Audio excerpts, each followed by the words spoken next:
ఓం సాయిరామ్. ఏంది నా అనుకున్న వాళ్ళే నన్ను ఇంత మోసం చేశారు అని బాధపడుతున్నారు. బాధపడొద్దు తల్లి. నువ్వే అనవసరంగా నమ్మకం ఎక్కువ పెట్టుకున్నావు వాళ్ళ మీద.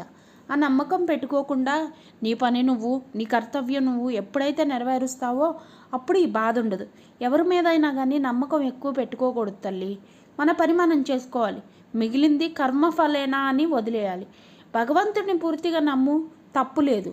అంతేగాని అయిన వాళ్ళు నా అనుకొని అందరి మీద నమ్మకం ఎక్కువ పెట్టుకొని బాధపడటం ఎంతవరకు కరెక్ట్ అంటావు? బాధపడద్దు. ఏదైనా కానీ ఈ సాయి తండ్రి నీకెప్పుడూ తోడుగా అండగా నిలబడతాడు. అదేంటి నా అనుకున్న వాళ్ళు మోసం చేస్తారు అంటావేంటి బాబా అంటావా? ఎప్పుడైనా మన జీవితంలో మనుషులు అనేవాళ్ళు చిన్న ట్రైన్తో సమానం తల్లి. వాళ్ళు ఎక్కుతూ ఉంటారు, దిగుతూ ఉంటారు వాళ్ళ గమ్యం వచ్చినప్పుడు. పూర్తిగా నడవాల్సింది నీతో నువ్వే. Full video channel